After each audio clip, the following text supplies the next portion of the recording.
Hey guys, we're in the shop today. We are going to go over a bunch of changes today. We are introducing a new car to the channel, which is going to be in this video. We won't make you wait. We're going to give you an update on the new rally car build for myself and a bunch of updates on the Nexus. We have a bunch of new subscribers, so we figured, hey, let's kind of rope everything into one video just in case the new people that have subscribed don't really know about what we've been doing in the past, and we're kind of right in the middle of some major builds. So let's start with the Haltech stuff. A month or so ago, we released a video where we decided we were going to put all of the cars on Haltech. So the Forester is currently on a Haltech, and everything went great with that. The green car, we had bought a Elite ECU. We decided to go full out with it, PDM, bulkhead connectors in the firewall, do it all the best that we could, which is where we bought some of this from: digital dash, keypad, CAN system, everything. And then we made the mistake of going to PRI and talking with the guys at Haltech, and found out that they have this little thing called the Nexus R5, which is basically all the things we bought, but in one box, which makes a lot more sense. So conveniently, we have a new car to introduce on the channel, so that's gonna get all the other stuff, and then we are gonna do an R5 and that old ass Subaru right there. So let's get into it. We have basically doubles of everything. So if you guys saw us before, just bear with me. If you're new to the channel, this is basically what it takes to convert your car to a standalone. So we have double CAN expanders. We have a bunch of Haltech specific sensors for flex fuel and whatnot. We have two Haltech shields for digital dashes, which also means we have two digital dashes. This is a bunch of wiring to do it up nice, like some Raychem heat sleeving.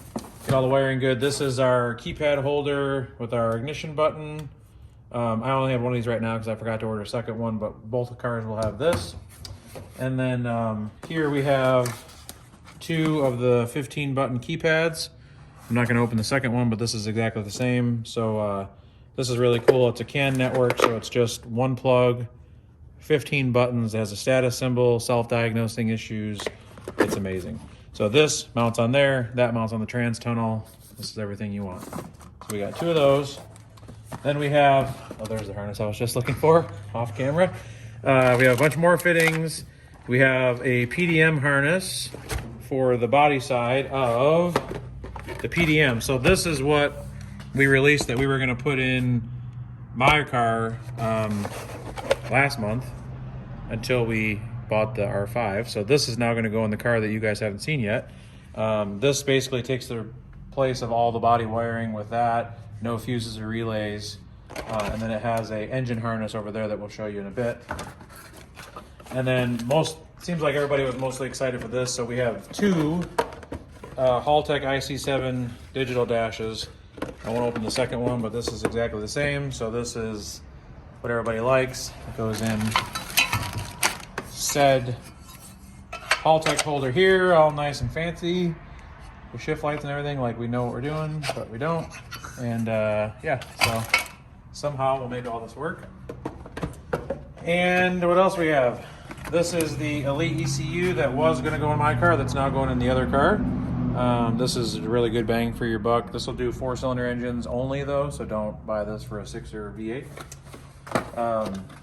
But it's more than capable of powering a 4-cylinder. This is actually what's in the Forester right now that you guys have been seeing your videos on. So 1,000 horsepower on this little guy here. But this is what we wanted to introduce now. So this is Haltech's flagship Nexus R5. This is the best ECU possible that you can get from Nexus, or excuse me, from Haltech.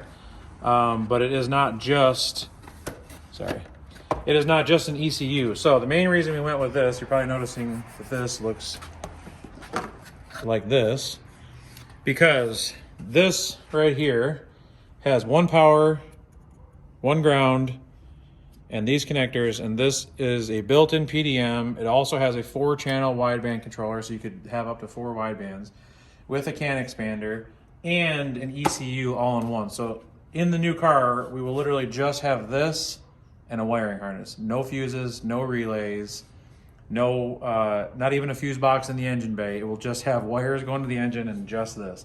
Also, which is funny because the car is so old, this has Wi-Fi connectivity, so there's no cord to hook this up to your laptop for tuning. It has its own Wi-Fi like a computer. And this is it. So this will be mounted up under the dash, most likely like this. It uses these special connectors for power and ground. I forget what they're called, but they thread in. They look really nice. And these are really hard to get. So I got talked into this after going to PRI, and I ordered one and decided to put this stuff in the new car, and then this was back ordered. And it was like over a month now, and there was a shipment coming in that was supposed to go somewhere else, but we have some friends at Haltech and they managed to get us this one. So as far as I know, this is the only one that came to the US that's been back ordered for like a month or so. So we're really grateful because that green car is supposed to be at 100 Acre Wood in 50 days. So yeah. So real quick, this is a 1997, right? Yep, 1997. This probably had ODB1. Yeah, so actually the white car had OBD1 because it's a 94. That was like the year that they switched. So this one did technically have OBD2, but this was like ancient. The wiring harnesses in the trunk, this is very old school technology. No ABS, no traction control, nothing. And it will now have Wi-Fi tuning, which is ironic. And a fuel cell with surge tanks and everything. So this is gonna be the most high-tech old Japanese junker that you're gonna see. But to keep this video short, let's give you some quick updates on this and I'll show you guys the new car. So we're kind of going all out on this one with things we didn't do. So we have plated the whole firewall so that no risk of fire coming in. I still have to seam seal it and everything, but all the metal has been cut and plated. The white car we did not do this on, and when we hit water puddles and stuff, we get a lot of stuff coming into the engine, not the engine, into the chassis that gets us wet. So we've plated the firewall. I've patched all the holes inside of the car. I've also cut off all the nubs that hold the carpet and everything in place and trim pieces, so it's all nice and smooth. I've patched in the holes that go where the T-cross member is underneath, even though they don't directly go outside of the car. There is an air passageway, so just for thoroughness, it's all been patched. So the last things to do are to fill in the holes in the driver fender where the factory harness went, which is one of the whole reasons we're doing our own wiring, because Subaru's genius idea was to put a wiring harness right in the wheel well. And then it's ready to get stitch welded and probably test fired up with our motor and everything, and then we're gonna send it to paint. So this has been taking a long time to patch all those things, but it's just about done. Okay, before we show you guys a new car, let's give you a glimpse at what doing a PDM and going through all this work can do. So in the trunk here is the factory wiring harness. This is the body and engine harness. That weighs 48 pounds, I believe. I have it saved in a note somewhere, but that is 2 fuse boxes, the ECU, a whole bunch of wiring that we're not gonna need. So what we did in the white car is we basically just started stripping wires out, seeing what we needed to run, what we didn't need to run. But a lot of the modules and just bulky things, you just kind of have to jam out of the way, and that's always bothered me. So you've seen that. Now let's show you the wiring harness from Haltech. So for the Nexus, since everything is in one, this, even though this does look like a lot of wires, you don't need all these if you're not running like a 12 cylinder with 8 injectors or 12 injectors and all kinds of combination. But this is basically everything. So no fuses, no relays. This weighs, I think it's 13 pounds, and that weighs 3 pounds. So we're going from 48 pounds to 16 pounds, and that's before we even take anything out of this. And it makes it simple. These are the connectors that you have going to the ECU, a couple CAN connectors for your dash and your keypad. And the beauty of using it with Haltech is all these colors are pre-built into the Nexus NSP software. So when you assign them, the color with the tracer is already in there, which means making your own wiring schematic is very easy because Haltech's got it all color coded right in the ECU, which we'll show you at a later time, probably when we're starting to wire up the green car. Now for the customer car, because it's not a Nexus, we will be running a small fuse box. We're gonna put this under the dash though. This is a Haltech, just basic 4 relays. This is mostly for your fans and some of your high amp draw stuff with these connectors here. So these will go through the bulkhead in the firewall, and this will be for the engine, which we don't need some of these. And then for the body portion, we're using this harness here. So this goes with the PDM to control the rest of the car, and that is for the engine side. So even with all of this together, non-Nexus, Nexus, 1997. All right, so now let's show you guys the new car. This is a customer build who's also a good friend of ours. So it's not my car, but it will be here for the next 8 or 9 months. So we figured we might as well introduce it to the channel and show you what we're doing. So here is our 2009 wide body STI hatch that we will be turning into a gravel machine gun, AKA American Rally Association open 4-wheel drive car. It's in pretty good shape.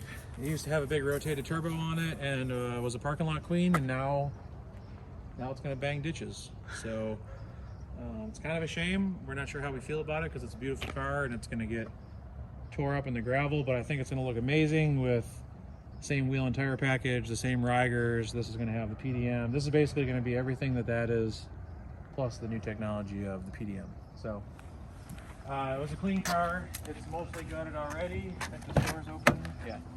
It had the all black interior too, which is extra a shame, but we'll sell this to somebody in need. So, but yeah, we just need to throw a built motor in this thing and cage it and do everything else. But the drivetrain is already STI and ready to go. We're going to order the Rigers here in a few months.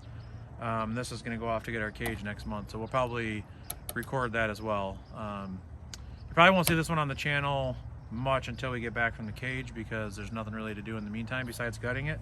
But then I'd say about April or May there'll be a lot of content coming on this. So that's an update. That was a lot. We've done a lot of Haltech stuff, we've done a lot of Forester stuff, a lot of other builds, but we will be keeping you guys updated. So make sure you like and subscribe. Keep an eye out for our new videos. We're gonna try to put these in playlists so they're easy to keep track of. If you like a car more than others, there should be a Stage Rally channel, a Forester channel, and then this will probably be on its own. So see you guys next time.